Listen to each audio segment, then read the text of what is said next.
Danik Jagran, along with their esteemed guests. First, I would like to welcome Dr. P.K. Vadera, who is an engineer by profession and also is a lawyer.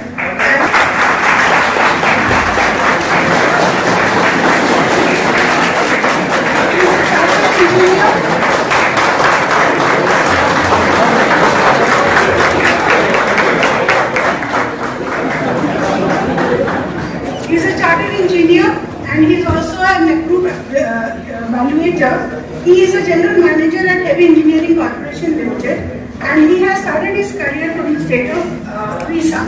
Apart from him, we have other people also. We'd like to welcome. One of them is who is the groomer by profession and he is actually going to be giving you certain tips on how to be grooming your personality, is Saurav Indra Guruji. So, as an academician by profession, we are involved in the process of grooming future lawyers of the country. Therefore, I understand the value of a positive and pleasing personality in their profession. With this thought in mind, I am very pleased to welcome you all to a very invigorating session today on personality development. Thank you so much.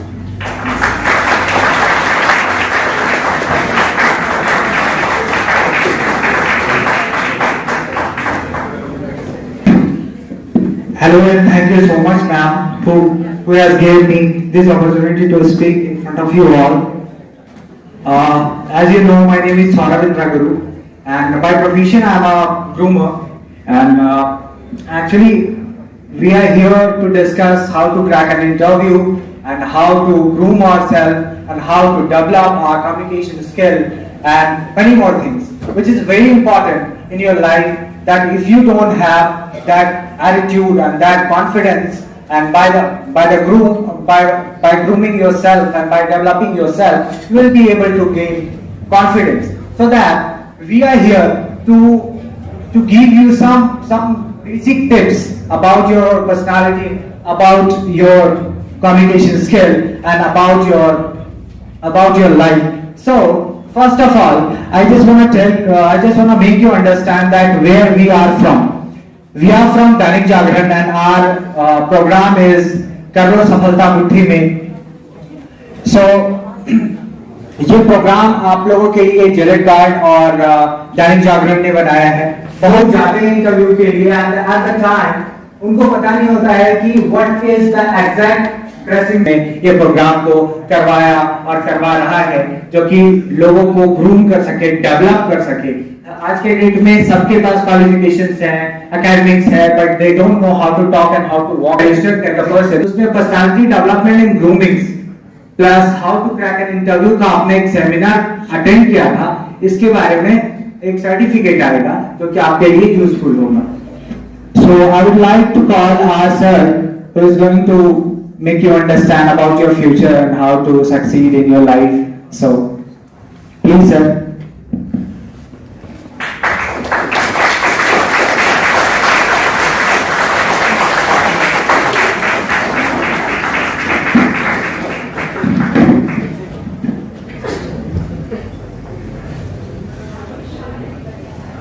सबको मेरा नमस्कार।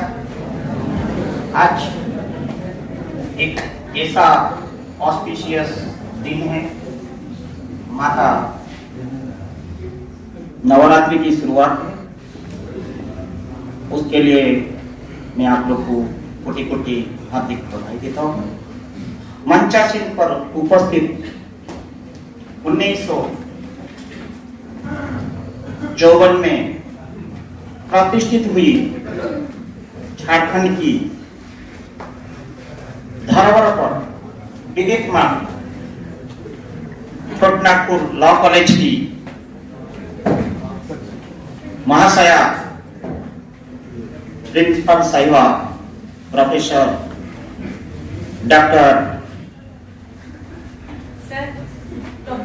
Chaturvedi sir वहां बैठे, वो principal हैं। जिस कारण के लिए मैं जिसकी नाम ले रहा हूँ वो यहाँ पे उपस्थित नहीं है, फिर भी मेरी मान सम्मान उनके प्रति हृदय के साथ मैं ज्ञापन करता हूँ। यहाँ पे जो डॉक्टर स्मिता मैम है, उन्होंने यहाँ से जो मंच में को शोभा बढ़ाए हैं, उनको मैं हार्दिक सम्मानित करता हूँ। उपस्थित मेरे छोटे भाई बहन जो यहाँ पे एक आशा और आकांक्षा को लेके एक कॉलेज में एडमिशन हुए हैं और मेरे सम्मुख में बैठे हैं, मैं उन लोग को तहे दिल से हृदय के साथ मैं उनको सम्मान भी करता हूँ और आशीर्वाद शुरू से ही करता हूँ। आने वाला दिन आपके लिए एक उज्जवल भविष्य के रूप में ये अम्ब्रेला, जिस अम्ब्रेला का नीचे हम लोग 140 करोड़ आबादी, विभिन्न जाति, विभिन्न धर्म, विभिन्न रिलीजियस के लोग बसवास करते हैं।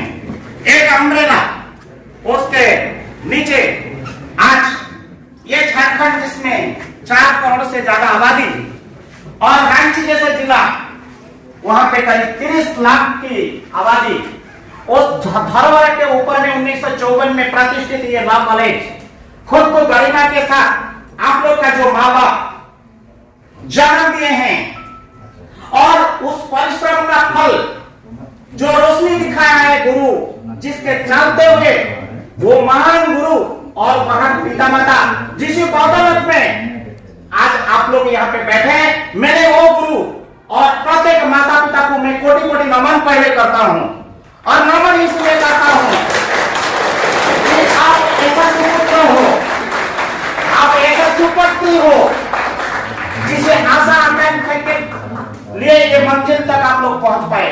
माइक तो उन लोग को जरूरत होता है जिसके पास इंथुजियाज्म ना हो, डायनामिक्स नहीं हो, लीडरशिप नहीं हो, कम्युनिकेशन ना हो। खुद का अगर वक्तव्य लास्ट धाड़ी में बैठा हुआ मेरा प्यारा भाई के पास तब बोलता है ताकत, तब बोलता है इंथुजियाज्म। आइए भाइये, करो मुट्ठी ये दैनिक जागरण जो आज इसको संचालन करता है, उनको हम धन्यवाद देने में भी पीछे नहीं हटेंगे, जिसके बदौलत में आप लोग मेरा प्रेरणा लेके ये यहाँ पे बैठे, उनको भी धन्यवाद देना हमारा कर्तव्य है। आइए, कर लो मुट्ठी में दुनिया में बोलने से भाई नहीं होता है। मैं जिगे जागता एक इंसान हूँ। आप लोगों को गर्व होगा मैं कौन हूँ, कहां से आया हूँ। मैंने ऐसा ग्रामीण इलाके से आया हूँ, आज भी लोटा लेके मेरे को जाना पड़ता है जो हमारा नेचुरल काम करने के लिए। मैं ये बोलना चाहता हूँ, हम लोग के बीच में जो भी है, कोई चामच में सोना चांदी चामच में आए नहीं होंगे। आज भी मेरे तरह वो ग्रामीण इलाके में कितने भी भाई बहन बैठे होंगे। अगर मैं गलत हूँ, मेरा बात मैं वापस लेता हूँ, मेरे पास सहमत होना चाहिए। लेकिन हम जिस संस्कार और संस्कृति और सभ्यता को मान के चलते हैं, ये भारतवर्ष में एक भारत का नागरिक होने के नाते उसका परिचय देना मेरा प्रथम कर्तव्य है। It is my moral duty. आपके समक्ष में जो बंदा खड़ा है, जो आज बड़ा भाई के रूप में मैं कुछ बोलने जा रहा हूँ, अच्छा लगेगा तो हृदय में रखोगे, अगर बुरा लगेगा तो मुझे गाली नहीं देना, मेरा बात मुझे वापस करना। मैं वो जमीन में आया हूँ, वो ग्राम में आया हूँ, आज भी रेलवे पटरी लोग मर जन्म होकर मृत्यु भी हो गया, देख नहीं पाया। मैं उस ग्रामीण इलाका का छोरा हूँ। आइए, मैं क्यों बोलता हूँ, किसी का एग्जाम्पल देके हम बड़ा होने की जरूरत नहीं है। मेरे जिंदगी जागता मेरा अगर अनुभूति बोल दूंगा, आपको खुशी अनुभूति मिलेगा। आगे अगर चलोगे, कर लोगों की दुनिया कहीं पीछे नहीं हटेगा। कहने के लिए बहुत कुछ है, लेकिन फिर भी आप लोगों को क्यूरियोसिटी हो रहे होंगे, साहब बोलेंगे तो क्या बोलेंगे, भैया बोलेंगे तो क्या बोलेंगे। आइए, मेरा जिंदगी की कहानी मैं 10 मिनट के अंदर में समर्पित करता हूँ। मामा बैठिए, आप यहाँ बैठिए, मुझे अच्छा लगेगा। ये तो मेरे लिए करना है। आप बैठिए तो आइए, बैठिए। गुरु साहब आइए, आइए आइए, आप लोग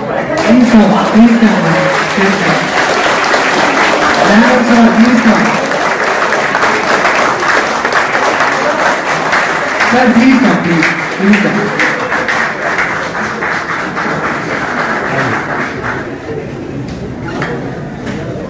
हाँ, हम बोल रहे हैं।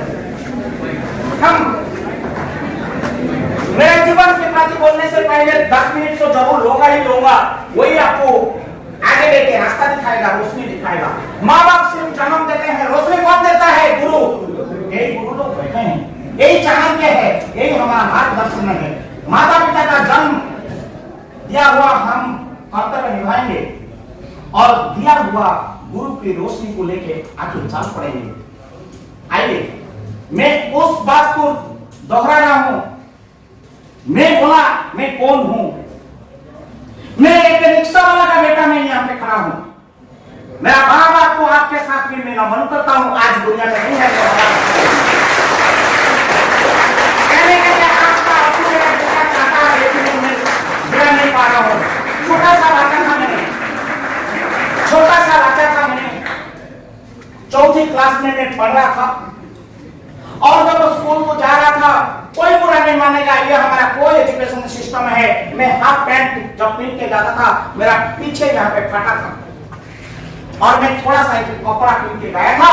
मेरे को उस दिन का याद है, ज्योतिष चंद्र मिश्रा मेरा गुरु, वो डायरेक्ट रिक्रूटमेंट होके आए थे प्रधान शिक्षक के रूप में जगन्नाथ विद्यापीठ 14 प्लाट केंद्रापड़ा जिला उड़ीसा बिलोंग करता है वो जगह का नाम।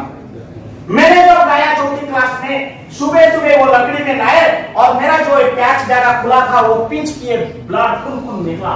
बोला यार तुम किस जात का मैं इंसान हो, जानवर हो कि यहाँ पे कोई एजुकेशन सिस्टम होता है जहाँ लड़का पढ़ती है जहाँ लड़की पढ़ता है, तुम ऐसे नंगा स्टाइल में आते हो, हमारा संस्कार संस्कृति में सभ्यता में आ जाता है, तुम get out from my school.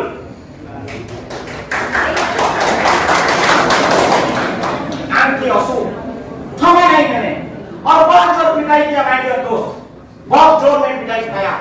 ये गान मेरा यहाँ पे भी लगा, यहाँ पे भी लगा, यहाँ पे भी लगा। रिक्शा वाला बेटा होने के नाते जब ये दुष्ट हुआ, किसके पास जाओगे? हर इंसान जाता है पापा के पास जाता है, हाँ कि ना? माँ पापा से अगर सॉल्यूशन नहीं मिलता है तो माता के पास जाता है। मैंने जब गया स्कूल से, मेरे घर है मात्र 2-3 किलोमीटर की दूरी। मैंने जब रास्ता है 2-3 किलोमीटर का अंदर में जाऊंगा तो मेरा रिश्ता साथ आएगा, मेरा पापा मेरा मुलाकात हुआ। मैंने पापा को रोते रोते ये बात जब बोला, मेरा पिताजी नाम सुनने से पहले और हाथ रोक के मांगने लगा।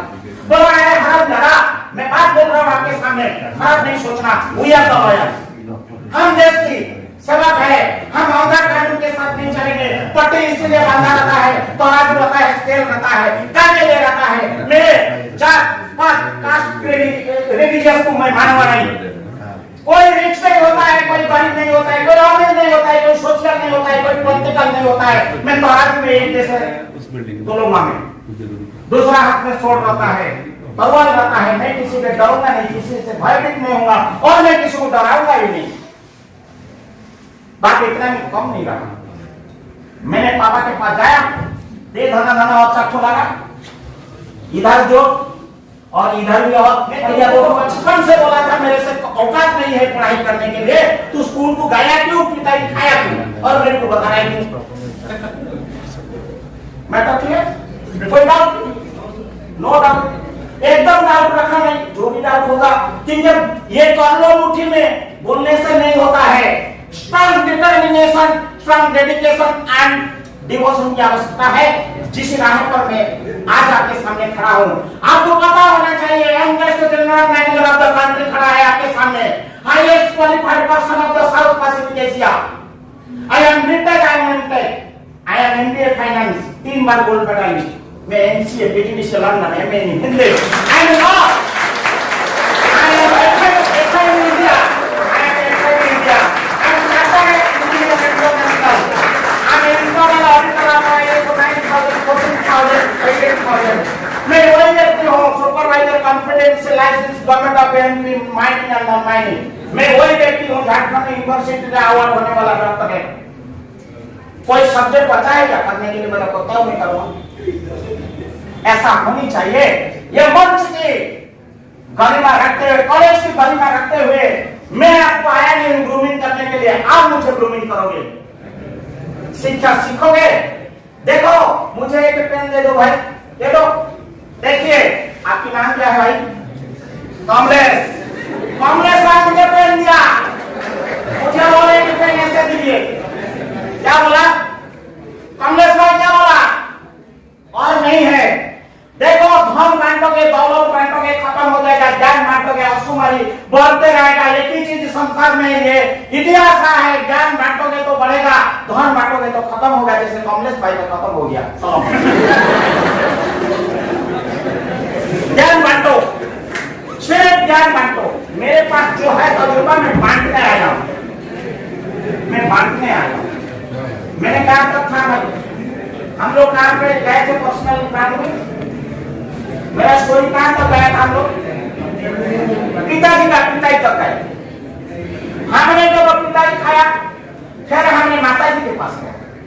माँ होता है करुणामयी, जाते विशाल भूतेषु शक्तिरूपेण संस्थिता नमस्तस्यै नमस्तस्यै नमस्तस्यै नमो नमः। आज उनके दिन है, आप लोग को ये नमन करना चाहिए। मुझे हाथ उठाइए आज ये नवरात्रि के दिन में, सच्चा दिन में। आज जब घर से निकले, हम एक लड़का या लड़की या समाज की आगे बढ़ने का लेके बनने वाला वकील जो हम सपना देख रहा है, सच्चे दिल से बोलो, गुरुजन या बड़े माता या बड़े पिता या हमारा गुरुजन मामा मम्मी काका काकी, आज पहला दिन नवरात्रि में कितना लोग पैर गुरुजन का छू के आया बताओ। ये हमारा संस्कार और संस्कृति और सभ्यता की एक प्रतीक होता है। मुझे आज वचन देके जाओ बड़ा भाई को, घर को जब लौटोगे, जाने अनजाने में गलती करके आया उसके लिए माफ, लेकिन जब लौट के जाओगे, मुझे बड़ा भाई को कोई जनरल मैनेजर में नहीं हूँ, कोई नागरिक भी नहीं हूँ, आप लोग के दुख सुख के भागीदारी हूँ और साझेदारी भी हूँ। एक रिक्शा वाला बेटा कहने थे, मुझे वादा करके जाइए, प्रोमिस करके जाइए, जब घर लौटोगे जो भी गुरुजन मिलेगा, माता हो, पिता हो, काका हो, काकी हो, पर छोड़ोगे या नहीं दोगे, मेरे को हाथ उठाओ। एक आदमी उठाओगे, मेरे को 10 साल मिलेगा। So kind of you, so kind of you। उन लोग का मन में आना चाहिए, उन लोग का मन में आना चाहिए। अचानक मेरा बच्चा का क्या हो गया, इसके लिए आप लोग को धन्यवाद, आप लोग का माता पिता को भी धन्यवाद, जो ये सुपुत्र को मेरे सामने आज खड़ा करने के लिए मजबूर नहीं किया, मोहब्बत दिखाए। आइए, फिर माता के पास गया। माता ने जैसे ये परिस्थिति को बोलने से पहले, मैडम आप लोग भी सुनते रहिए, एक छोटा भाई की या बड़ा भाई की कहानी। इसी से कल लोग उठी में दुनिया पता चलेगा कि नहीं चलेगा, बोलने की आवश्यकता ही नहीं। आइए, मैं क्या बोल रहा हूँ। माता के पास देखिए पहुंचा, माता को जब ये सारे अप्लाई किया, जब लेआउट किया, माता होता है, करुणामयी होता है, जन्म दिया है, 9 महीने हमको कोख में रखी, वो कैसे बुराई कर सकती है। गाले लगा दिया, बोले माता बोले कि पापा ने जो बोला वो भी सही, गुरु ने जो बोला जो किया वो भी सही। अब हम आपको प्रेरणा देते हैं, हिदायत करते हैं कि तेरे लाइफ का पढ़ाई हम लोग का बस का नहीं है, तुम इसको यहीं पे दुकान को बंद करो और घर में जो जब मिलता है सूखा हुआ खाके तुम जिंदगी बिता दो। हमने डिसाइड हुआ, क्या हुआ, Tata coach, Swapna coach, dream coach, जो ऐसे लिखते थे ये नाम तो लाइफ खत्म। लेकिन मैंने माँ का वचन सुना और मैंने गांव का जो रोड होता है, बंद होता है, घूमने के लिए जो होते हैं, आप लोगों को विदित होगा नहीं होगा, आज भी ग्रामीण इलाका में चल रहा है, सब गांव का जो गाया को इकट्ठा करके हम लोग चराने जाते हैं। सब जिसी का गाया है वो सब इकट्ठा हो जाते हैं 10 बजे और 4 बजे तक हम चराने लेते हैं, फिर 5 बजे लौटा के आते हैं। आज इसका बारी है तो कल इसका बारी, ऐसे गांव का लोग बारी इनको चलाते हैं। और जिसका घर में कोई अगर चराने वाला नहीं है वो फिर हायर करेगा 20 रुपया, 2 आदमी को हायर करेगा, वो चराने के लिए गाया चराने के लिए जाएगा। तो मैंने जब गाया 10 बज गया था, रामायण होते होते 10 बज गया था, जब गाया वो गाया चराने वाला मेरे को मिला भगवान दास काका जब मेरे को मिले, बोले कि बेटा तू रो रहा है। मैं बोला काका ये रोने का कुछ तो पूछो मत, लेकिन मेरे को एक काम बताओ, एक काम मेरे को बताओ कि काका मेरे को थोड़ा काम दाम मिलेगा। मेरा अभी का हाइट देखो कितना, और उस समय मेरा हाइट क्या होगा। तो बोला कि तू इतना छोटा हाइट है, तू इतना छोटा बच्चा है, किताब पढ़ने नहीं सीखा, तू काम करने के लिए बोल रहा है। बोले काका मैं तेरा पैर पड़ता हूँ, तू मुझे थोड़ा काम दे दी थी ना, कोई छोटा ना देगा गया तो कुछ मारपीट कर दे, तुम पीछे रहो। लेकिन कंडीशन ये हुआ, वो मुझे बोला पगार होता है 15 रुपया असिस्टेंट का, लेकिन मैं तेरे को देगा 10 रुपया। सब्जेक्ट तो परफॉर्मेंस, आज का परफॉर्मेंस सही रहेगा तो मैं कल कुछ तो रहेंगे सोचूंगा। मैंने तो घर से भाई बैठ माता तो बोल दिया, मैंने ईमानदारी से क्या किया, एकदम 8 घंटा ड्यूटी पक्का किया। शाम को माय डियर फ्रेंड्स, बुरा नहीं मानोगे, जब मेरे को लौट के आया, नया नहीं था, ऐसे ही गामूछा, लाल गामूछा एक कंधा में डाला और उसी गामूछा के साथ हमने चला गया था कपड़ा खोल के, और जब लौट के आया वो तुरंत मुझे 10 रुपया दिया। और जैसा 10 रुपया दिया माय डियर फ्रेंड्स, मेरा भाई बहनों, वो 10 रुपया मेरे को लगा जैसे अमृत में समाज का सारी पैसा मेरे ऊपर आशीर्वाद मिल गया। वो 10 रुपया मैंने लिया, लेके जो दारू पीने वाला बोतल उस जमाने में फेंक देते थे, वो बोतल को एक नदी में साफ किया। साफ करने के बाद वो बोतल में मैं 10 पैसा का तेल लिया, उसमें 1 रुपया 2 रुपया चलता था। सरसों तेल थोड़ा लिया, आटा थोड़ा लिया, थोड़ा चावल लिया, थोड़ा सरसों लिया, जीरा लिया, घर के लिए जो राशन पानी मैंने थोड़ा लेके वो 10 रुपया में माय डियर फ्रेंड्स, और भी मेरे पास कुछ 20-25 पैसा बच गया, और उसको मैंने वो फटा पैंट में रखा और कांधा में सब लेके बोतल को पकड़ के जब घर में भाई पहुंचा, मैटर यहाँ पे खत्म भी नहीं हुआ। बड़े दीदी मेरा तीनों है, मेरे को फिर पिटाई करने लगा, ये कर क्या लगा। तब तो सुबह तक ठीक था, अरे ये मैं राशन पानी लाया, ये फिर मेरे को पिटाई पड़ रहा है। मेरे दीदी बोला, तू ये सब किसका दुकान से चोरी करके लेके आया? ये भी बड़ा कंफ्यूजन। माय डियर फ्रेंड्स, वकील हमेशा एविडेंस पे पर जस्टिस करता है, प्रूफ के ऊपर। मेरे दीदी लोग लॉयर नहीं थे, फिर भी जस्ट एविडेंस देख लिया, वो बोल रहा है तो कहीं चोरी किया, मैंने उसको प्रमाण करना है, मुझे प्रूफ देना है। मैंने बोला कि सामने को याद रखो, पिटाई मत करो, जितना मार सुबह से मैं आ रहा। फिर गया वो भगवान दास कहाँ था, उसका घर कहाँ गया। मैं बोला यार पिटाई चल रहा है, तू आ गई। भगवान दास आके बोला ना, ये मेरे साथ 8 घंटा ईमानदारी से गाया चलाया है, और जिसके चलते हुए हमने पैसा दिया, और ये संत्या मियां दुकान से सिर्फ संत्या मियां करके एक दुकान, उसी दुकान से खरीदा मैंने देखा और मैंने पैसा दिया, ये गाया चलाया। मेरा तीनों बहन मुझे गाले लगे और बहुत रोए, बोले जो जवान में जो बेटा जो भाई हमको आज खाना खिलाना था, आज बचपन में ये खिला रहा है। समाप्ति यहीं पे नहीं हुआ स्टोरी। अनलोगों की दुनिया बोलने से नहीं होता, कॉन्फिडेंस चाहिए, सेल्फ डिटर्मिनेशन चाहिए, एम चाहिए, विजन चाहिए। सुनो, एक बात मैं बोल रहा हूँ, बार बोल रहा हूँ, लक्ष्य को हासिल करना है। अगर हासिल नहीं होता है क्या करना चाहिए? लक्ष्य बदल देना चाहिए कि नहीं देना चाहिए? कितना मेरे साथ बदल देना चाहिए लक्ष्य? माय डियर फ्रेंड्स, जो आप लोगों को बोले हैं कि लक्ष्य बदल देना चाहिए, कभी भी लक्ष्य बदलोगे नहीं। मैं आज आपको आश्वासन देता हूं कि लक्ष्य अगर बदल दिया मंदिर में नहीं पहुंच पाओगे। लक्ष्य को हासिल अगर दोबारा करना है, आप सिर्फ रणनीति चेंज कर दीजिए। You change your रणनीति, you will achieve the same target, you will achieve the same vision, you just change the mission, don't change the vision। रणनीति आप बदला दीजिए, आप महाभारत जीत लोगे। आइए, मैं इसीलिए बोल रहा हूं, मैंने रणनीति बदलाया। मैंने क्या किया? रणनीति बदलाया। लक्ष्य बदलाया, मैं पढ़ के दिखाऊंगा, करके दिखाऊंगा। मैंने फिर क्या किया? चला राय पर चला। एक दिन वो भगवान दास का मन में रहम आया। क्या आया? रहम आया। बोला बेटा तू पढ़ रहा था क्या, तुम डोरी बांध दिया? मैंने बोला ऐसे है, करना मुझे क्या है? बोले तू एक काम तू कायदे ने छोड़ा। मैं बोला ज्योतिष हमको परिवर्तन करने के लिए मौका देता है, हमको परिवर्तन होना है। And time is a biggest thing. Time के साथ साथ धर्म और कर्म करके चलो, और कुछ करने की जरूरत नहीं है। धर्म और सत्य मार्ग में चलो। एक व्यक्ति बहुत पूजा पाठ करता था, उनको लक्ष्मी माँ बोला मैं तुम्हारा हूं, चाहिए जितनी 36 कोटि देव देवता है, निकालने से पहले 35 कोटि 98 लोग निकाल चुके हैं धर्म देवा देवी, तो रह गया।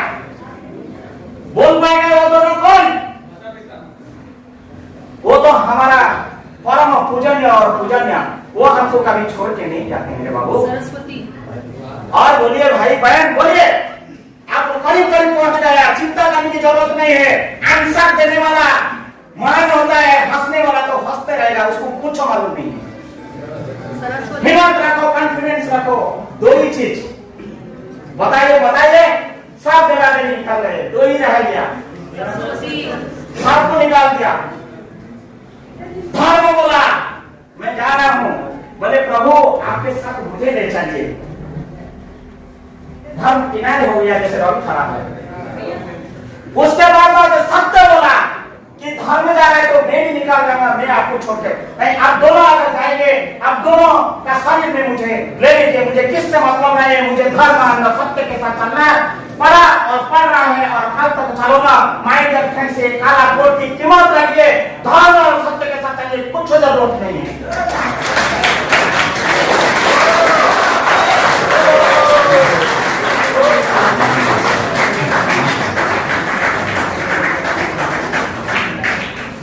रवि साहब बोला 5 मिनट बचाओ। रवि साहब को भी सम्मान देना है और आप लोग का भी काम करके मुझे जाना है। जाना तो मुझे है, बताने के लिए तो बहुत कुछ है, लेकिन फिर तो अगर आप लोगों को बुलाओगे मैं बहुत कुछ बोलूंगा, लेकिन ये बातों को खत्म करना पड़ेगा मुझे। आप लोग अगर मुझे और 5 मिनट परमिशन दोगे तो, अगर दोगे तो मैंने इसको कंप्लीट करेगा। चलिए आपके तरफ से 5 मिनट, साथ बच्चे लोग की तरफ से 5 मिनट।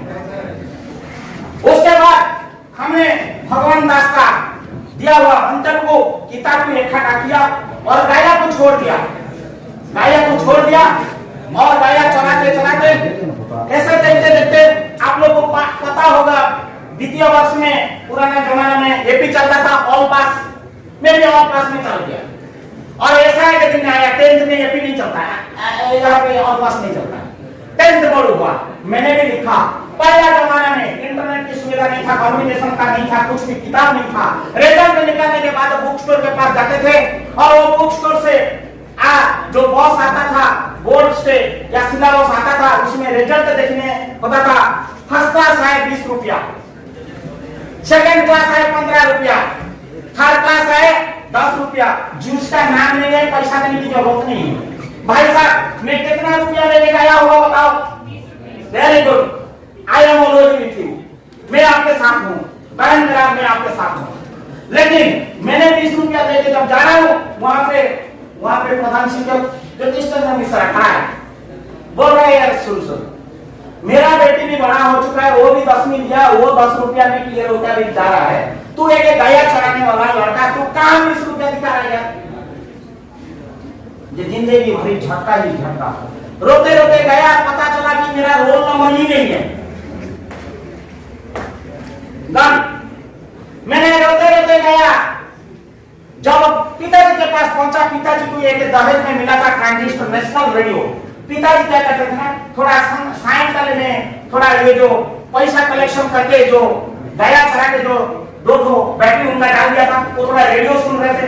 बुढ़ा बोला, मैं जैसे घर में रोते रोते गया, बोला बेटा तुमको कुछ रोने की आवश्यकता नहीं है। मैंने बोला क्या हो गया?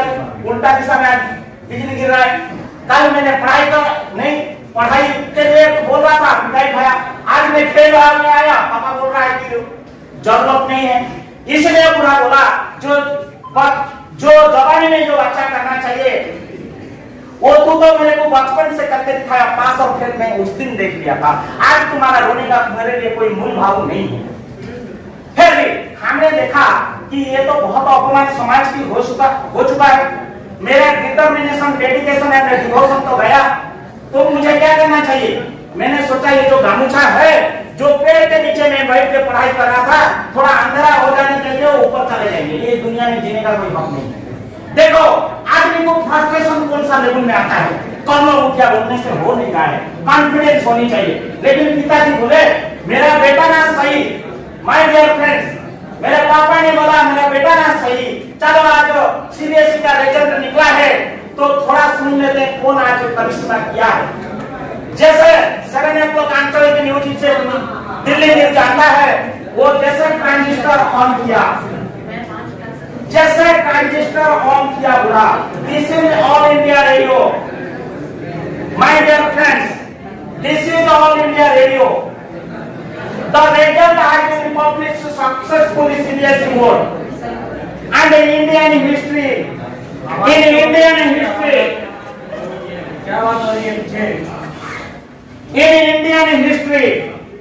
ever time achieved 99.9%. एक रुड़ान लड़का मिस्टर प्रमोद कुमार बेहरा सालों पर खड़ा कर गया।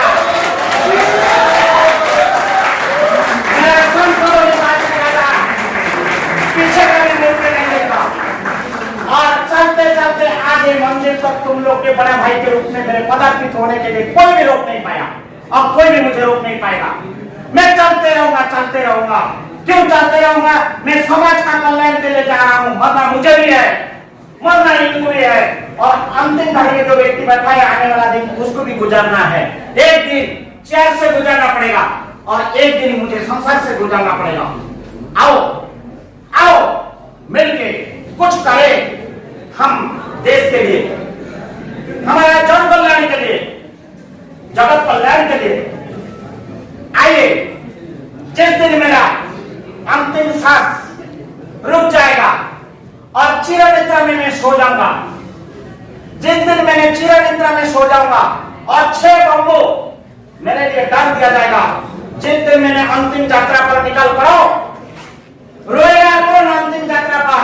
रोएगा मेरा बीवी, रोएगा मेरा बाल, रोएगा मेरा बच्चा, रोएगा मेरा यार, रोएगा मेरा दोस्त। रोने का उस व्यक्ति को है जो मेरा अपरिचित था, अपरिचित है। अंतिम घड़ी में एक लॉयर से, पीसीएस से, एग्जाम से देख आप चीफ जस्टिस इंडिया का सपना पूरा करने के लिए अगर देखना चाहते हैं मेरे को, मेरा यूट्यूब में मैं आज बोल देता हूँ एड्रेस pk@pkb 2023 आप खोल दीजिए और आपका मोहब्बत के साथ आप सारी चीजें उसी में लिखा है, आप लोग गो थ्रू हो जाइए। ये कॉलेज को निमंत्रण करने के लिए रविंद्र को और प्रत्येक फैकल्टी को मैं आदर सम्मान में धन्यवाद ज्ञापन करता हूँ। आप लोग का पेशेंस को मैं धन्यवाद देता हूँ। अगर भूल चूल है वो बड़ा भाई की तरफ से, मेरा भाषा से, मेरा लैंग्वेज से, मेरा कथन से, उसके लिए मुझे अज्ञान समझ के बड़ा भाई को माफ कर दीजिए। धन्यवाद।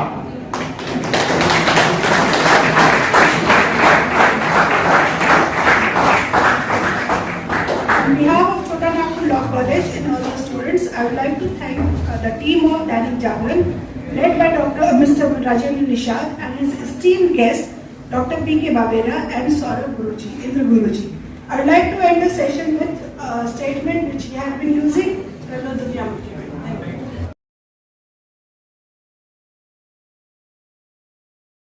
हमारा देश में विभिन्न प्रकार की प्रोफेशनल कोर्सेस होता है और हर बच्चा का एक सपना होता है, मैं डॉक्टर बनूं, इंजीनियर बनूं या मैं एक चार्टर्ड अकाउंटेंट बनूं या मैं एक वकील बनूं। इंसान की पहचान वाकई भारतवर्ष में ज्यादातर वर्दी से ही हो जाता है। आइए मैं एक एग्जाम्पल बोलता हूं। ये एग्जाम्पल आपको कैसे लगेगा मुझे पता नहीं है, लेकिन सोचना अपना काम है और सोच के उसको समाधान तक लाना आपका कर्तव्य है। एक पेड़ के नीचे 2 व्यक्ति खड़ा है और दूर से हम अजनबी जा रहा है और हम दोनों दोस्त भी जा रहा है कुछ गपशप मारते हुए। मैं जा रहा हूं और मेरे दोस्त विनय जा रहा है। हम दोनों रास्ता में जा रहा है। विनय मेरे को पूछ रहा है, अरे दोस्त वो पेड़ के नीचे कौन खड़ा है?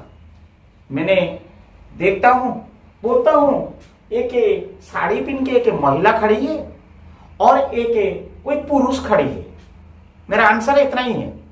फिर हम कुछ 4 कदम आगे चलते हैं और 4 कदम आगे जब चलते हैं फिर दूसरा दिशा में एक पेड़ के नीचे 2 व्यक्ति खड़े हैं। मैं पूछ रहा हूं विनय को, अरे विनय तुमने मुझे पूछा पेड़ के नीचे उस दिशा से कौन खड़ा है? मैंने तो बोल दिया एक पुरुष था एक महिला था, लेकिन ये पेड़ के नीचे दो आदमी कोई खड़ा है, तो आप थोड़ा बताइए कौन है। वो हंसते हुए बोलता है कि सर आपका भी सही आंसर था और मेरा भी आंसर सही निकलेगा, क्योंकि वो जो काला कोट पहना है वो वकील खड़ा है और सफेद कोट जो पहना है एक डॉक्टर खड़ा है। लेकिन वो महिला के बारे में नहीं बताया, पुरुष के बारे में नहीं बताया, उसका वर्दी के बारे में बताया। वो वर्दी के बारे में मैं बताऊंगा। एक लड़का का, एक लड़की का, एक युवा का, एक युवती का भारतवर्ष में एक सपना होता है मैं भी चीफ जस्टिस ऑफ इंडिया बनूं। आज उसी संदर्भ में मैं बोलने जा रहा हूं। एक नागरिक, एक छोटा सा बालक, एक छोटा सा बालिका कैसे ये सर्वोच्च पोस्ट में जाके पहुंच पाएगा, मैं उसकी रास्ता, उसकी विजन दिखाऊंगा। और इस माध्यम से मैं एक वकील होने के नाते बात नहीं कर रहा हूं, एक वकील स्टूडेंट होने के नाते बात नहीं कर रहा हूं, मैं एक प्रोफेशनल पर्सन और एक इंडियन सिटीजन होने के नाते मेरा छोटा भाई बहन या मेरा जो व्यक्ति, जो आने वाला पीढ़ी, जो जेनरेशन आशा आकांक्षा रखता है मैं एक वकील बनूं, लेकिन उसको सपना साकार करने के लिए मैं सिर्फ रास्ता ही दिखाने जा रहा हूं और कुछ बताने नहीं जा रहा हूं। क्योंकि इसीलिए ग्रामीण इलाका में बहुत युवा युवती रहते हैं जहां आज इंटरनेट की सुविधा नहीं है, कोई कम्युनिकेशन का सुविधा नहीं है, जानकारी के अभाव के नाते उनके पास दक्षता है, कैपेसिटी है, कैपेबिलिटी है, अफोर्डेबिलिटी है, लेकिन वो सुंदर महल में रहते हुए भी चीफ जस्टिस ऑफ इंडिया बनने का सपना साकार नहीं कर पाते हैं। उन व्यक्ति लोग को मैं आज मेरा संदेश देना चाहता हूं कि एक 10+2 या 10 उसके बाद ग्रेजुएशन कोर्स करने के बाद या फिर 10+2 के पास 4 इयर्स कोर्स करने के बाद आप थ्रू क्लर्क या एलईटी या ALCAT या do LLB and any others methods का एंट्रेंस एग्जामिनेशन देके आप एक लॉ LLB कोर्स में आप दाखिल हो सकते हैं। और जब आप एक मेथड है, आप 10+2 में straight way integrated course 5 years करके भी आप एक जब BA LLB, BCom LLB, BSc LLB जब आप बन जाते हो, तब आपको एक all India bar association council का एक AIB एग्जामिनेशन देना पड़ता है। उस तहत में अपने रजिस्ट्रेशन होने के लिए मान्यता प्राप्त हो जाते हैं, एक वकील होने के नाते आप रजिस्टर्ड हो गए। लेकिन काम वहीं पे खत्म नहीं होता है। आपका सपना है जज बनने का, मैं रास्ता और कहीं आपको लेके चलता हूं, लेकिन आपने तो LLB कोर्स कर लिया, आप LLB कंप्लीट कर लिया, ये सारी सब्जेक्ट को आप पूर्ण तरह करने के बाद जब आप LLB कर देते हैं, तब आपको नेक्स्ट जज बनने का मैं रास्ता बताता हूं। और ये रास्ता बताते बताते मैं फिर जाके पहुंचूंगा चीफ जस्टिस ऑफ इंडिया के पास। आइए आपको वेरी सिंपल मेथोडोलॉजी में मैं ले जा रहा हूं। चाहे आपका कोर्स बीकॉम हो, चाहे आपका कोर्स आर्ट्स हो, चाहे आपका कोर्स साइंस हो, किसी सब्जेक्ट की, किसी स्ट्रीम की, प्रोफेशनल आप अगर लॉ ग्रेजुएट बनना चाहते हो, इसके लिए किसी स्ट्रीम की, किसी सब्जेक्ट की, यस, अगर आप ह्यूमैनिटी है, पॉलिटिकल साइंस है, हिस्ट्री है, सोशल साइंस है, थोड़ा आपको ज्ञान में बढ़ोतरी होगा। रही बात लैंग्वेज, लैंग्वेज लॉ में किसी भी रीजनल लैंग्वेज में आप लॉ कोर्स कर सकते हो, एग्जामिनेशन आप क्लियर कर सकते हो। आइए आप जब लॉ ग्रेजुएट बन जाते हो, जज बनने के लिए LLM की मैंडेटरी नहीं है, कंपलसरी नहीं है, वो ऑप्शनल है। वो आपकी पद का प्रोग्रेस, फ्यूचर प्रोग्रेस का गरिमा रखने के लिए LLM आप कर सकते हैं या नहीं कर सकते हैं। लेकिन आप जब जज की एग्जाम देते हैं या जुडिशियल एग्जामिनेशन इंडिया में देते हो, उसके लिए LLB रिकॉग्नाइज यूनिवर्सिटी की मान्यता प्राप्त ही है। उसका एलिजिबिलिटी के बारे में मैं आपको फिर बताऊंगा। पहले ये जो प्रोसीजर्स में बता देता हूं, आप जज कैसे बनोगे, फिर जज बनने के जो प्रणाली में बता दूंगा, उसके बाद फिर मैंने आपका एलिजिबिलिटी क्राइटेरिया भी बता दूंगा। आइए, एलएलबी आप कर देने के पश्चात आपने all India bar association council के मेंबर आप रजिस्ट्रेशन हो जाने के बाद आप एलिजिबल हो जाते हैं जज बनने के लिए। जज कैसे बनेंगे? जज बनने से जो सपना हम सजाते हैं, जो ड्रीम यहाँ पे हम लोग एम बोलते हैं, ये एम को पूरा करने के लिए देन आपको इंडियन जुडिशियल सर्विस एग्जामिनेशन आपको फेस करना पड़ेगा। इंडियन जुडिशियल सर्विसेज एग्जामिनेशन आपको जब देंगे, जब ये एग्जाम आप देंगे, ये एग्जाम अप्लाई करने के लिए दो प्रकार एग्जाम होता है। एक होता है लोअर जुडिशियल सर्विसेज जो state public service commission conduct करता है, और जो हायर जुडिशियल सर्विस होता है, सर्विसेज होता है, ये आफ्टर प्रमोशन के लिए जब बड़े पोस्ट को आप जाते हैं, कुछ सर्विस करने के पश्चात आपको ये एग्जाम को फेस करना पड़ता है। लेकिन ये दोनों एग्जाम, ये इंडियन जुडिशियल सर्विसेज एग्जामिनेशन, चाहे ये पब्लिक सर्विस कमीशन की थ्रू हो या फिर आपको हायर जुडिशियल सर्विस थ्रू हो, ये दोनों क्षेत्र में, ये दोनों एग्जामिनेशन के लिए आपको तीन प्रकार का एग्जामिनेशन फेस करना पड़ेगा। पहला आपको प्रिलिमिनरी एग्जामिनेशन देना पड़ेगा, जिसमें 60% आपको जनरल कैटेगरी के लिए या जनरल कैटेगरी जीसी या ऑन रिजर्व के लिए अनिवार्य हो जाता है। रेस्ट कैटेगरी के लिए 55% हो जाता है। रेस्ट कैटेगरी में कोई भी आ सकता है। देन आप अगर इसमें क्वालिफाई कर देते हो 60% या 55%, देन आप लोग को मौका मिलेगा मेन एग्जामिनेशन लिखने के लिए। मेन एग्जामिनेशन में जो विभिन्न प्रकार का कोर्स रहता है, जो उसका सिलेबस रहता है, उसके बारे में मैं स्वतंत्र फिर बताऊंगा, क्योंकि ये प्रणाली में बताने से आप ये चैप्टर को भूल जाएंगे। आइए, जब मेन एग्जामिनेशन में आप ईच सब्जेक्ट में, मैंने क्या बोला, ईच सब्जेक्ट में आपको 50% स्कोरिंग 40% स्कोरिंग करना पड़ेगा। व्हेयरएज एग्रीगेट में आपको 50% हासिल करना पड़ेगा। मैं बार बार बोल रहा हूं, इसको ध्यान दीजिए। आप इंडिविजुअली 40% रखना पड़ेगा जितने भी पेपर है, और एग्रीगेट उसको मिला देने के बाद आपको 50% होना चाहिए। देन आपने मेन क्लियर कर दिया। Now preliminary clear, main clear. रही बात भाया बस का, भाया बस में आपकी पर्सनल इंटरव्यू होता है। पर्सनल में आपका leadership, communication skill, vocabulary and आपने कैसे जस्टिस को, लॉ को आपने एविडेंशियली डॉक्यूमेंट के हिसाब से, सीआरपीसी कानून से, कोड हिसाब से आपने प्रोजेक्ट करते हो, ये सारी चीजें चाणक्य लोग रहेंगे, बहुत सीनियर जजेस रहेंगे, ये पूछेंगे, आपको भायावा करेंगे, और आपकी उसका टैलेंसी के हिसाब से देन ये मान लीजिए एक्स वोटेज, ये वाई वोटेज एंड ये जेड वोटेज, ये तीनों को मिला देंगे, जिस उसके हिसाब से X plus Y plus Z is your total merit बन जाएगा। ये टोटल मेरिट बनेगा। अकॉर्डिंगली आपका रैंक सिलेक्शन होगा एंड उसी हिसाब से आपकी सारी कुछ पाराफानिया, रिमेनिंग पाराफानिया पूरा होगा। आइए, जब आप ये क्वालिफिकेशन कर जाते हैं, आप बनेंगे तो क्या बनेंगे?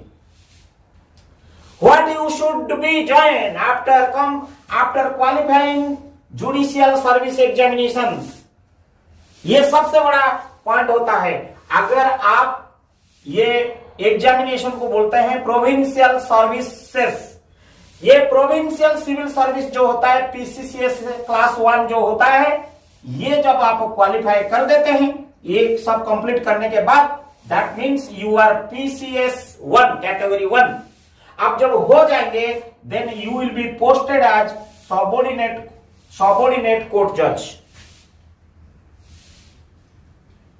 माय डियर फ्रेंड्स, यहीं पे आपका ट्रेनिंग रहेगा, यहीं पे आपका प्रैक्टिस रहेगा, शुरू होगा। You will be join as a practising member. इसके लिए द सबॉर्डिनेट कोर्ट जज by default is a self explanatory, बोलने की कोई आवश्यकता नहीं है। कुछ दिनों के पश्चात फिर आपको हायर जुडिशियल सर्विस एग्जामिनेशन देना पड़ता है, या आपकी डायरेक्ट एंट्री अगर है देन आपको मौका मिलेगा स्ट्रेट वे सबॉर्डिनेट से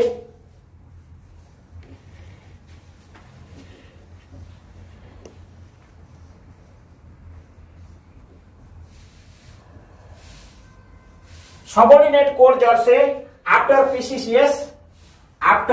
पीसीसीएस से थ्रू आप जब सबॉर्डिनेट कोर्ट जज बन जाते हैं, straight way after your progressive career, continuing career and performance, annual appraisals को लेते हुए, विजिलेंस क्लियरेंस लेते हुए, then you become joint district जज। एक सपना होता है, एक लैडर से दूसरा लैडर चढ़ने के लिए आपकी उतना ही स्वच्छता रहना पड़ेगा, क्योंकि एक वोमैन तराजू में से पकड़ के अंधा पट्टी ब्लैक स्ट्रिप बांध के एक सोड पकड़ के है, वही हमारा इंडिकेशन देता है कि तराजू एक स्केल है, आपको जस्टिस ऐसा देना है, लॉ ऐसा मेंटेन करना है कि तराजू की तरह बैलेंस होना चाहिए, पक्षपात नहीं होना चाहिए, धर्म होनी चाहिए, न्याय होनी चाहिए, caste, creed, religious, political, social, economical कुछ भी नहीं होनी चाहिए। ये सबके लिए ग्रेटेस्ट से रिचेस्ट तक, वीकर टू पुअरेस्ट तक ये बैलेंस होनी चाहिए। ये तराजू की महत्व है। इसलिए वोमेन अंधा पट्टी बांधा है कि ये वोमेन हम लोग को मां रूप में जन्म देता है, लॉ को भी जन्म देता है। कोई पुरुष के पट्टी नहीं लगा जाता है। माता का एक वोमेन की, एक महिला के ऊपर में एक ब्लैक स्ट्रिप इसीलिए एक रिबन बंधा जाता है। मैं कुछ भी नहीं देखूंगा, मैं न्याय करूंगा, जस्टिस दूंगी और मैं लॉ को अपना सर्वोपरि बनाऊंगा। और लॉ जो होता है सबसे ऊंचा होता है, सर्वोपरि होता है, सर्व महान होता है। कानून के ऊपर कोई नहीं है, कानून के नीचे सब है। इसीलिए वो तराजू को बैलेंस करके रखता है, बैलेंस के साथ मापता है, इसलिए तराजू पकड़ा है। दूसरा हाथ में सोड पकड़ा है, एक तरुअल पकड़ी है।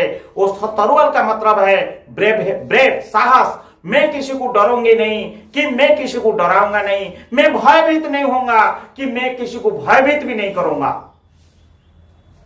यह है हमारा मूल मंत्र।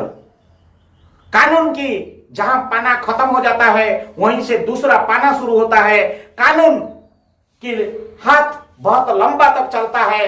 कानून न्याय देता है, कानून जस्टिस देता है, कानून फंडामेंटल राइट्स देता है और वो संविधान के हिसाब से और कानून के हिसाब से हम लोग को, नागरिकों को जीने का मौका देता है और हम स्वच्छता के साथ ये समाज में जीने का हमको अधिकार देता है। यही है कानून, यही है लॉ। बिना लॉ में इतना बड़ा 140 करोड़ लोग, विभिन्न जाति, विभिन्न धर्म, विभिन्न रिलीजियस की लोग एक छत के नीचे अगर हम लोग बसवास करते हैं, उसका मूल मंत्र है हमारा संविधान, उसका मूल मंत्र है हमारा कानून। आइए, मैं इसलिए जागरूक करता हूं। ये वर्दी, ये काला कोट का बहुत दम है, लेकिन इसको कभी गलत के लिए यूज नहीं करना है। समाज की सेवा के लिए, समाज की कल्याण के लिए, जगत कल्याण के लिए, जन कल्याण के लिए उचित मार्ग में धर्म और न्याय के प्रतीकों के एविडेंशियल डॉक्यूमेंट के ऊपर में न्याय देना है, जजमेंट देना है, तब आप one of the best lawyer of the country. आप एक सुपुत्र हो। देश का सेवा करने के लिए आप गुरुत्वपूर्ण भूमिका, किसी की जान के लिए आप खेल रहा है। एक डॉक्टर जान को बचा रहा है और एक वकील भी जान को बचा रहा है। ये दोनों भगवान से बड़े भी नहीं, कम नहीं है, क्योंकि किसी को जान देना केवल भगवान का हाथ में है और ये दोनों का हाथ में है। वकील एक भगवान का बराबर है। आपको निर्णय लेना है। भगवान के लिए चोर भी जाता है, हे प्रभु मुझे आज मदद कर, वो बोलता है तथास्तु। भगवान बोलता है तथास्तु। तू जो कर्म में जा रहा है, जत कर्मं तत्फलम्, तू जिस प्रकार कर्म करोगे इसीलिए तेरा फल है। मेरे तरफ से तू आया, श्रद्धा मांगने के लिए तथास्तु। पंडित जाता है प्रभु नमस्ते मुझे मेरा काम में सफल करो, वो जाता है पुण्य काम करने के लिए, वो भी बोलता है जत कर्मं तत्फलम, तू जिस प्रकार कर्म करोगे इस प्रकार तुझे फल मिलेगा। आइए हम लोग न्याय के पथ में चलेंगे और न्याय को अमल करेंगे, न्याय हमको मिलेगा और जनता को मिलेगा, जगत कल्याण होगा और सब लोग खुशी खुशी में हम लोग एक छत के नीचे बसवास करेंगे, भाईचारा में, इंटीग्रिटी में, ट्रांसपेरेंसी में, अकाउंटेबिलिटी में, प्रोफेशनलिज्म में। आइए यही होता है मूल मंत्र। आप मेंटेन करिए, लॉ यही बोलता है maintain your transparency, maintain your accountability, maintain your integrity, maintain your professionalism. इतना ही मेंटेन करिए, you will become the best lawyer after LLB. अपना सपना पूरा हो जाएगा। उसके बाद आपने जब जॉइंट डिस्ट्रिक्ट जज बन गया, देन आप एलिवेटेड हो जाता है एडिशनल डिस्ट्रिक्ट जज को after some time of the progressive career. आइए जब एडिशनल डिस्ट्रिक्ट जज बन जाते हैं, देन आप लोग को यहां पे बहुत सारी और भी है, जूनियर सिविल कोर्ट जज, सीनियर सिविल कोर्ट जज। मैं ये सारी पैराफेनिया को नहीं लिया हूं क्योंकि मैं मोटा मोटी लिया हूं कि इन बिटवीन बहुत हायरार्की है, इन बिटवीन बहुत हायरार्की है कि जूनियर सिविल कोर्ट जज, सीनियर सिविल कोर्ट जज, मैंने इन टोटल लिया है सिविल कोर्ट जज। आफ्टर सम टाइम अगेन आपने फिर पहुंचेंगे सिविल कोर्ट जज से डिस्ट्रिक्ट कोर्ट जज तक, एंड डिस्ट्रिक्ट कोर्ट जज से आप फिर पहुंचेंगे हाई कोर्ट जज। फिर हाई कोर्ट जो होता है हमारा एक राज्य की होता है, एक राज्य की, ये डिस्ट्रिक्ट लेवल में एक जिला स्तर का होता है, ये एक राज्य स्तर से होता है। और जब राज्य स्तर से हम लोग जब फिर ऊपर निकालते हैं, देन हम जाते हैं वो मंदिर में जिस मंदिर के हमारा स्वप्न रहता है, और हर मंदिर में पूजा होता है, ये मंदिर में भी पूजा होता है। वो मंदिर के नाम संविधान की मंदिर है, संविधान, temple of our constitution, that is supreme court of India. उसका जज होने का मौका मिलता है, जिस सुप्रीम कोर्ट में 33 जजेस और एक चीफ जस्टिस ऑफ इंडिया रहते हैं। ये बहुत लोग को आपको पता होगा कि नहीं होगा, ये हम लोग को एक चीफ जस्टिस होते हैं और 33 जजेस होते हैं। आइए ये सुप्रीम कोर्ट जजेस से ये 33 जजेस प्लस एक जज, ये 33 से एक व्यक्ति जाने के बाद ये 33 से फिर एक यहां से निकलेंगे, हाई कोर्ट से एक फिर एलिवेट होंगे, फिर एलिवेट होने के बाद ये सीनियर मोस्ट कॉलेजियम जो है वहां पे फाइनल करता है कि चीफ जस्टिस ऑफ इंडिया और प्रेसिडेंट ऑफ इंडिया अपॉइंट होते हैं। ये one chief justice of India and 33 justice को हमारा प्रधान सिटीजन, जो प्रधान व्यक्ति, प्रधान नागरिक जो है प्रेसिडेंट ऑफ इंडिया, इनको अपॉइंट करते हैं। इनके जो अपॉइंटेज होते हैं प्रेसिडेंट ऑफ इंडिया।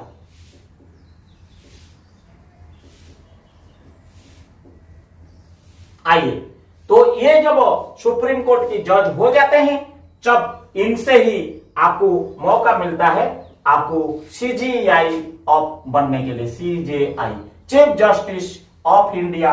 ये पीरियड जो होता है आप लोग को पता होगा कि नहीं होगा, ये मैक्सिमम 3 इयर्स होता है या 65 years which will come earlier.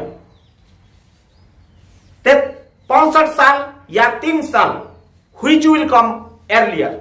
अगर आपको 65 साल पहले आ गया, आपका मान लीजिए उम्र ज्यादा है, उम्र कम है, आपका 3 साल टेन्योर पूरा नहीं हुआ, लेकिन 65 पहले हो गया, तब आपको 65 साल में ही फुल स्टॉप हो जाएगा CGI chief justice of India से अवसर लेने के लिए।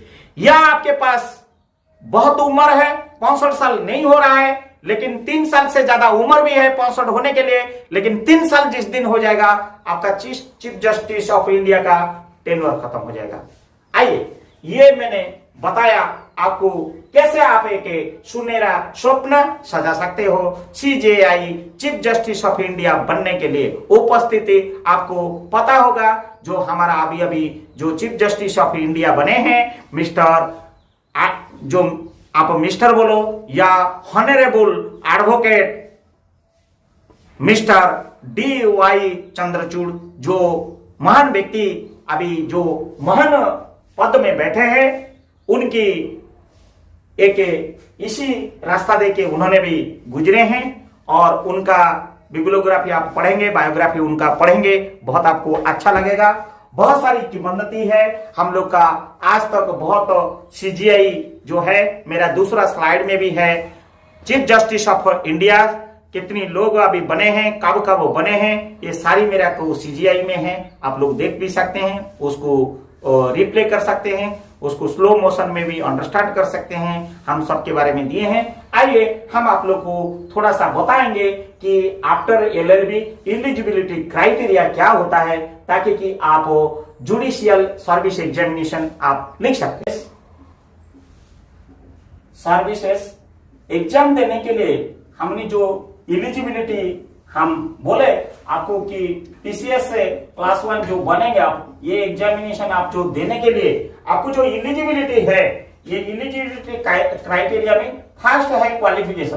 क्वालिफिकेशन जो है, क्वालिफिकेशन में बता देता हूं आपको 3 इयर्स एलएलबी होनी चाहिए या और 5 इयर्स इंटीग्रेटेड कोर्स होने चाहिए, इंटीग्रेटेड एलएलबी होने चाहिए, इंटीग्रेटेड डिग्री होनी चाहिए। उसके ये कोई रिकॉग्नाइज कॉलेज में, रिकॉग्नाइज यूनिवर्सिटी में मान्यता प्राप्त में होने चाहिए। और दूसरी जो है आपकी एज लिमिट है, एज इज इंपोर्टेंट। आपको ये नॉट लेस देन 21 इयर्स, इससे नीचे नहीं होनी चाहिए, और आपको not more than 35 years. And reservation जो है, रिजर्वेशन जो है चाहे ओबीसी या एससी या एसटी, आज पर गवर्नमेंट या पीडब्ल्यूडी जो भी आप लोग का है, वो आज पर द गवर्नमेंट नॉर्म्स, आज पर the government of India norms. इसमें ज्यादा कुछ नहीं है। और आपकी यहां पे जो रहता है, आपको सिलेबस जो है, वो सिलेबस जो है आप लोग को बोलने की जरूरत नहीं है। आप सिलेबस के लिए मैं आपको जस्ट खाली हिंट्स दे देता हूं। आपने जो लोअर जुडिशियल सर्विस देंगे, उसके लिए examination can be found on the official website में मिल जाएगा, कमीशन वेबसाइट में मिल जाएगा, वो कैसे परीक्षा कंडक्ट करता है। और वो सिलेबस बेस्ड ऑन दो होता है, इंडियन पैनल कोड में आईपीसी के ऊपर डिपेंड करता है, आईपीसी के ऊपर डिपेंड करता है, सीआरपीसी के ऊपर, आईपीसी, सीआरपीसी और CPC and property law and others. ये सारी सिलेबस जो है, ये सब सिलेबस में लोअर जुडिशियल एग्जामिनेशन में आता है। और मिनिमम एलिजिबिलिटी जो है परसेंटेज, वो आज यूजुअल है, उसी में कुछ ने ज्यादा ये नहीं है। तो मेन ये दोनों पैरामीटर को कैरी करता है। और उसके बाद ये एलजेएस जब देंगे, आप एग्जामिनेशन देंगे, तब पीसीसीएस आप बनेंगे, प्रोविंशियल आप कोर्ट सबऑर्डिनेट बनेंगे, उसके बाद में प्रमोशन हायर की बताया। और ये एग्जामिनेशन हर साल में होता है। आप इसको पॉपुलर ऑनलाइन कोर्स जो होता है, वो आप लोग उसको भी देख सकते हैं। ऑनलाइन लॉ कोर्स भी होता है, क्रिमिनल साइबर लॉ कोर्स होता है, online criminal law courses and online labor courses and business law courses, many courses अब साइट में है, आप लोग उसको फॉलो कर सकता है। एंड सबसे बड़ा इंपॉर्टेंट फैक्टर्स जो है आपको मैं बोलना चाहूंगा कि इसके लिए आपको इंडियन सिटीजन होनी चाहिए, इंडियन सिटीजन होनी चाहिए, ये बहुत जरूरी है। And you must qualify, LLM degree आप कर सकते हैं, बट ये ऑप्शनल है, ये ऑप्शनल है, ये कोई मैंडेटरी नहीं है। और आपको एलिजिबिलिटी क्राइटेरिया में जो हाई कोर्ट जज आप बनेंगे, हाई कोर्ट जज के बनने के लिए आप लोग को मिनिमम पीरियडसिटी है कि मिनिमम 10 साल आपका होना चाहिए। मैं उसके बारे में आपको बताने की आवश्यकता नहीं है। हमारा मेन उद्देश्य है कि हम लोग कैसे हम लोग एग्जामिनेशन देंगे और एग्जामिनेशन को क्रैक करेंगे। एग्जामिनेशन के लिए आपको ज्यादातर समय पढ़ाई में देना पड़ेगा। आप एग्जामिनेशन का 4-5 साल का जो सिलेबस है उसको मॉक टेस्ट करेंगे, क्योंकि प्रिलिमिनरी में ऑब्जेक्टिव टाइप आता है, उसको आप 2-3 साल का या 4-5 साल का जो रिपीटेड क्वेश्चन आता है उसको आप पैटर्न को फॉलो करेंगे और अध्ययन करेंगे। और नया नया टॉपिक्स जो आता है, नया नया कानून जो नया नया अमेंडमेंट्स आता है, नया नया एग्जाम्पल्स जो हर हाई कोर्ट्स में या सुप्रीम कोर्ट में वर्डिक्ट आता है उसको आप ध्यान रखना है।